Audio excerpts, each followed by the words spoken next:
Welcome to Families Talk About, a series of educational programs for urban families on parenting and family issues. In this program, we talk about grandparents as parents. We'll hear from grandparents who have taken over the responsibility of raising their grandchildren when the biological parents were unable to fill the role. Linda has had legal custody of 2 of her daughter's children since birth. Mary has legal custody of her grandson, Michael. Karen has had custody of her daughter's 3 children since their births.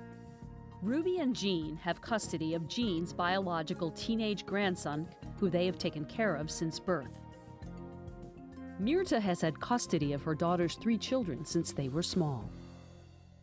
I wouldn't feel right within myself if I had a grandchild and I let go into the foster care system and she would get lost.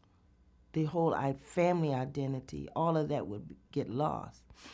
And it was just the right thing to do. I would say a mother's a person that gives you life and is supposed to take good care of you while you're a child until you become a man or woman. A grandmother is a person that's there to help the mother when needed with you. And if it becomes necessary, I still feel that if the mother cannot, or father, whichever, cannot take care of you, that there is where the grandmother steps up to the plate and take charge. Derek's come to live here since he was, a few months old. His mom was drinking and breastfeeding and, just not responsible. So we intervened and she allowed us to keep him while she started to work and to get herself together. So for probably, up until 2002 when he came to live here permanently, he lived here off and on most of his entire life.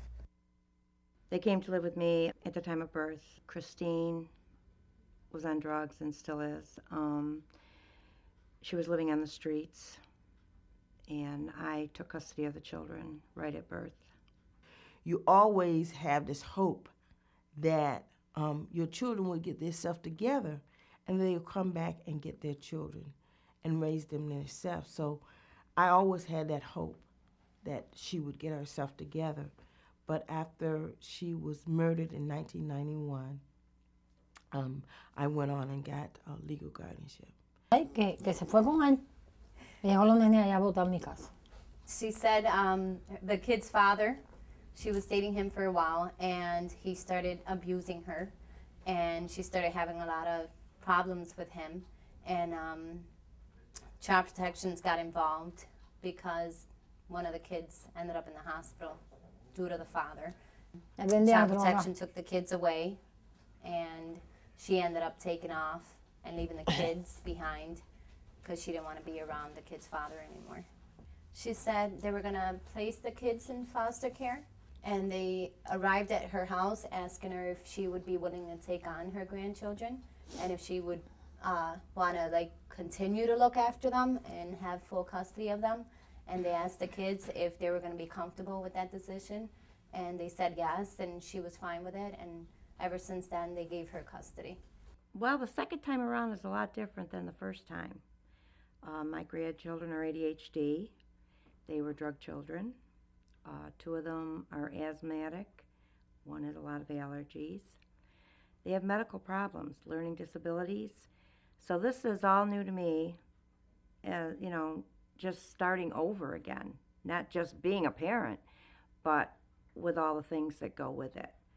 I didn't think about the struggles or what it would be like to raise a child again. I only thought at that particular time that that's the right thing to do.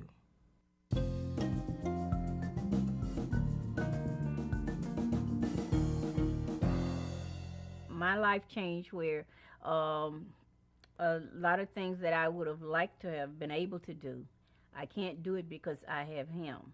And my first priority is him, regardless of what it is. It's always him. I don't go out anymore. I barely have any friends anymore. I do work full time. That's about all I do is work, come home and work some more.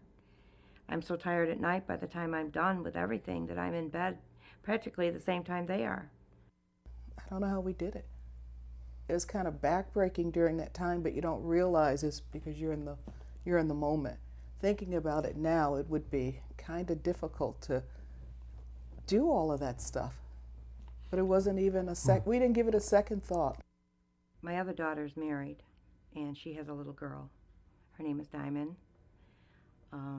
She's a stay-at-home mom, and her dad works evenings. Diamond is, she'll be 11, January the 18th. And it's been hard there. I've not been able to give her the time I would like as grandma because I am busy taking care of my other 3 grandchildren. And it's been hard on everybody, really. I get overwhelmed and I just want to give up, but you can't look at it that way. I look at it that they're my nieces and nephew, and I want the best for them. I look at them as my own kids, and I try to help out as much as I can. When they're ill now, I have to lose work. So I lose work, I lose money, and it does not help. My income is very low. But then I think I don't want them in foster care. They're my blood, they're my grandchildren, and I do want to take care of them, and hopefully they'll go down the right road.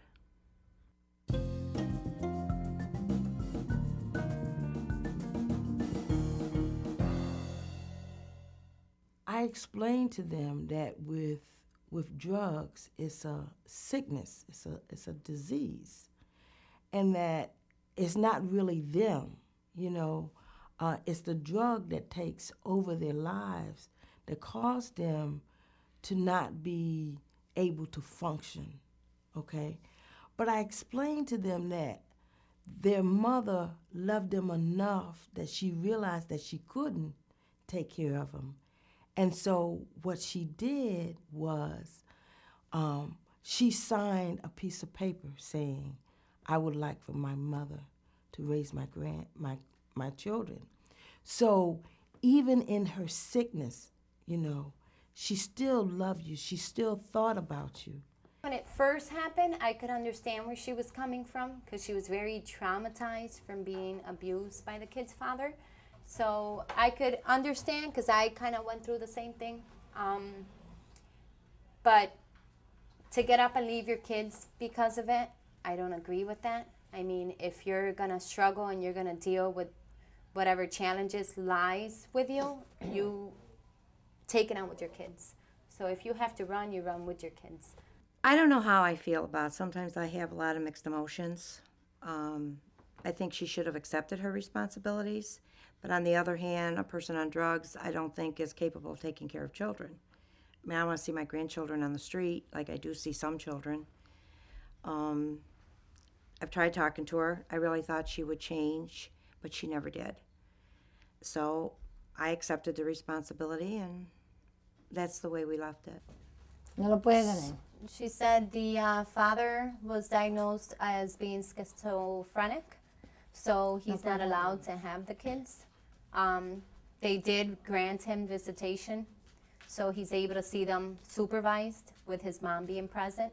If not, he's not allowed to be around the kids by Y el himself. de él, el papá no lo conoce. And the oldest, Destiny, which is 7, she's never known who her father is, her real father, so she has just my mom in her life. No, there's no contact with the dad. He has been out of the picture right from the beginning. It was just the damnedest thing. You would never expect from him, the way he talked about having his own children and everything, that he would really basically desert his own child. He didn't seem like that kind of person at all.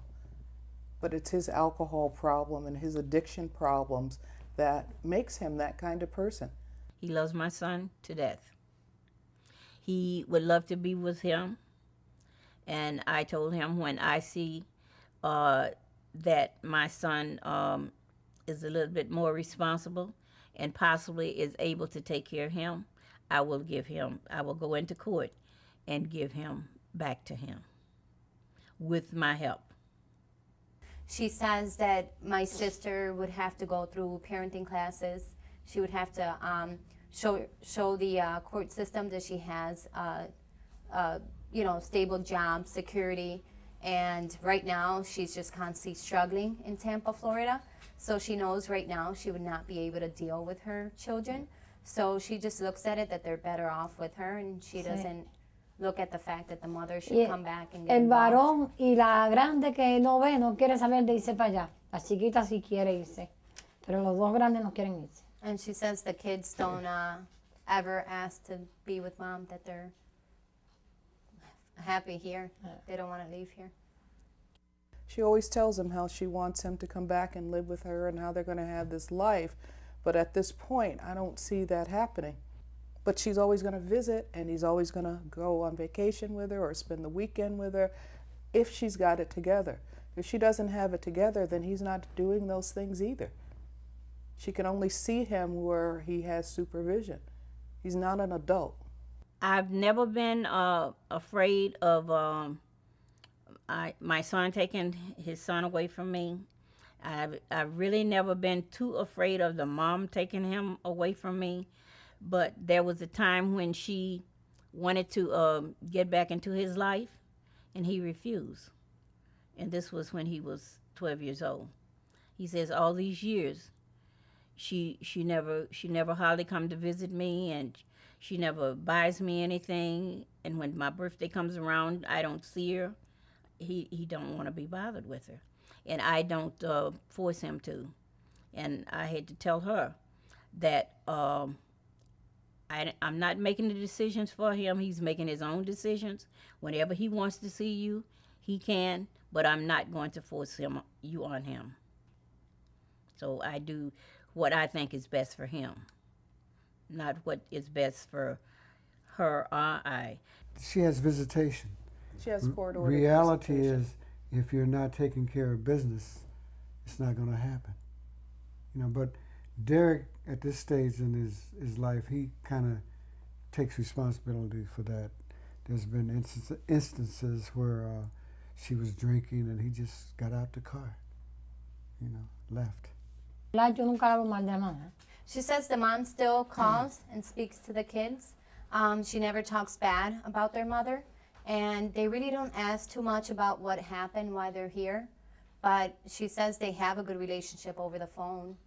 And plus, she's always speaking highly about the mom, and she doesn't ever talk down about their mother. She'll never be a mother, she told me that. She says she could never be a mother to her children. And I realized it. I'm getting older, and my goal is to see that if anything happens to me anytime soon, that he will be well taken care of.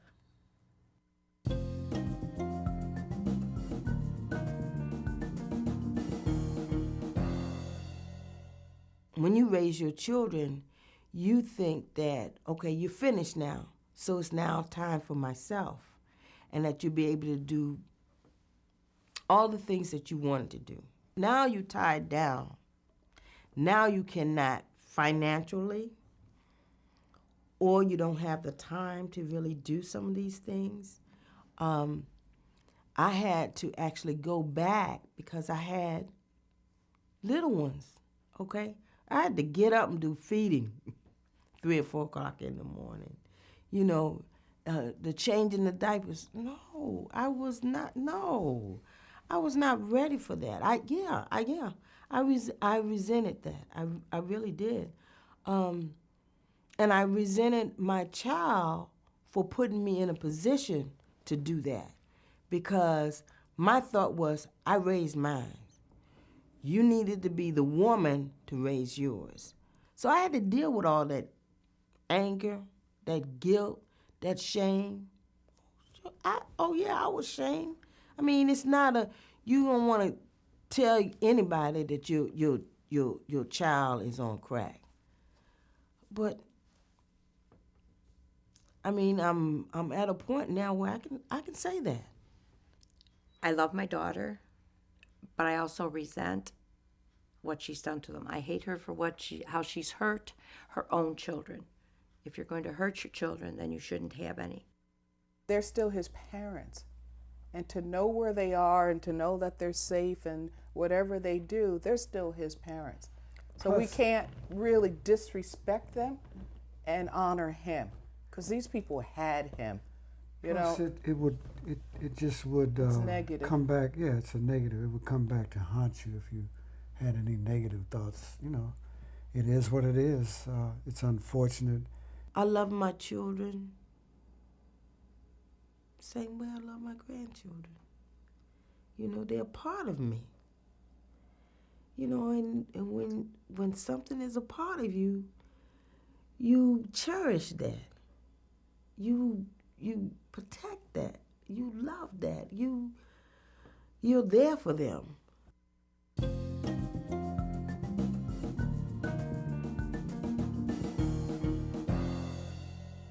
We went to court in 2002 for permanent custody, and before that we had temporary custody, and before that we had voluntary custody from the mother, because we were helping her, making sure that he was taken care of, and that was just a verbal agreement. But as the situation grew where he could be yanked away from us at any time and his life disrupted, we wanted more of a permanent legal handle on the situation. So we went to court to do that. I have filled out a will and everything. I have custodian papers filled out for the children. I have a girlfriend who lives in North Carolina who I have appointed their guardian if something should happen to me, until the courts would do what they have to do. Hopefully she would keep them and care for them because they know her. There was resistance for the first 3 court appearances, over years, and that was that we were trying to take her child away. And the court's very sympathetic to mothers. They give them every opportunity. The law guardians are sympathetic to the mother. They give them every opportunity to straighten up. They sympathize with them. So it took us a long time to get them to understand that this was disrupting his life. You know, as long as we didn't have custody, we pretty much had her blessing. And when she decided otherwise, she knew she could take him. And on several occasions, she would interrupt his school year and do just that. But that's why you need legal custody, so that you can prevent that back and forth. Because if your mom's telling you she can take you anytime you want, then you're frightened about that or apprehensive about that a lot.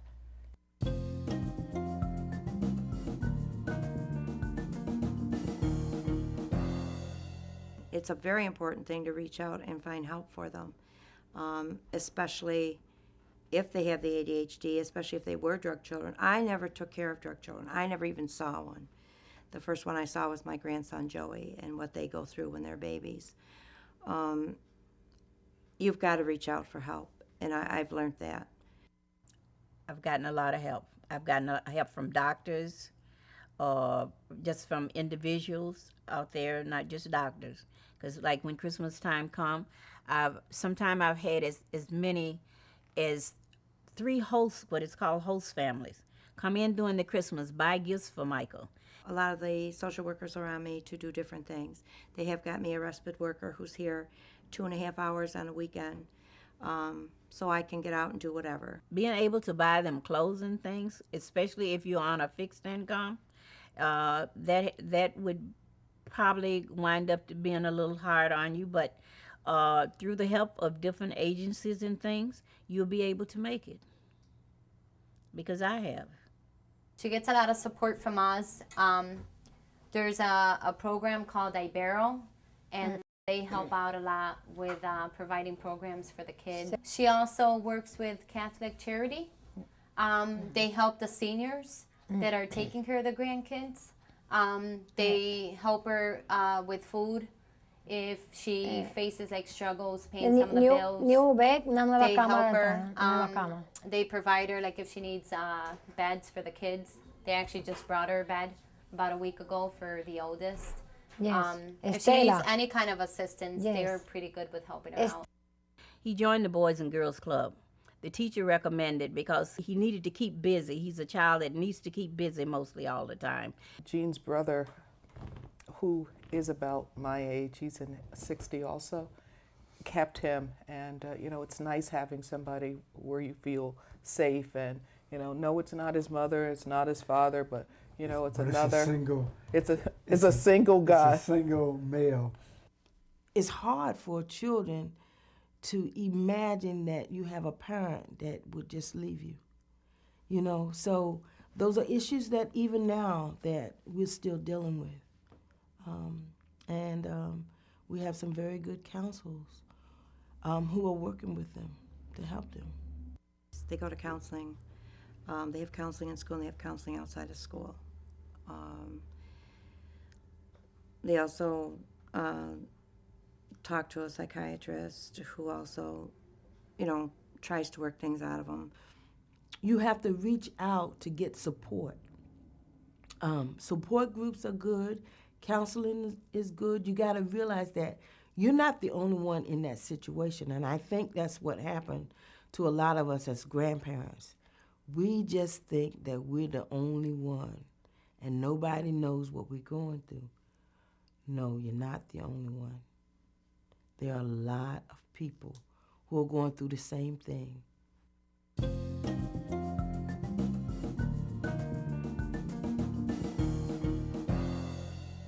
Oh, I think there's a big difference in when my children grew up, or myself, to these children.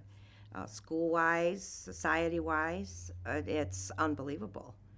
I mean, there's more drugs today, there's more violence today. When my children was coming up, I wasn't able to talk to them about a lot of things. And this child, I talked to him about mostly anything that I feel that is going to be beneficial to him if something goes wrong with me. Well, I'm raising him different because my discipline is, I think, more. Before I might have given a little more leeway. And I know that Ruby might disagree. She thinks, he's just spoiled rotten. But I think I hope I'm a little more disciplined. Tranquilo, que la gente de lado no se sienten, no hagan bulla. With discipline, the same thing. Nothing different. She's always been a mom that just constantly repeats herself. She doesn't believe in spanking or anything. She'd rather raise her voice and continue to, keep screaming. So I wasn't treating him like I was his mother. I was treating him like I was his grandmother, holding his mother's place until she got it all together and she could come back. But as the years went by, it became clear that I had to put more of a brand on him, and it wasn't going to be about her values. It's going to be about the values where he's living, because that's where conflict comes in, where she's teaching him one thing and we've got a different standard. No, yo tenía que sola ir a comprar a la tienda con usted, ¿te acuerdas? La fuma y todo. Coger She taxi y says todo. the difference is that when she was raising us, there was never any help because now she's a grandmother raising grandchildren. So there's a lot of help out there, a lot of different organizations that come and help her with, food and transportation. Back then, she always had to do everything by herself. I had my first kid, I was 20. I was a kid. I was 20. So basically we all grew up together. Now I'm grown, he's growing up with grown people. That's the difference.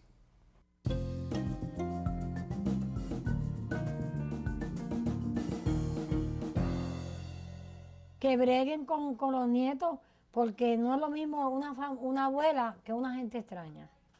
She says the best advice she could give to grandparents is that if they're very capable and they're healthy in helping and assisting with taking care of their grandkids, to do it, because it's better off for grandchildren to be with their grandparents versus having to be placed in foster care with strangers. They're yours. Even if you didn't give birth to them, they're still yours because they have your genes. If it's your daughter, your son, or whoever, whichever is the mother or the father, because these children need us. They need us because our children either have one thing going for them. They either on drugs or alcohol or abuse, and the children need the love. And we, as grandparents, can give them that love that maybe they are missing from their own mother and father, and which is good for the child. My advice, after what I have experienced, is not try it on your own, that's for sure. You need to reach out to people. You need to really get the help and support that you need.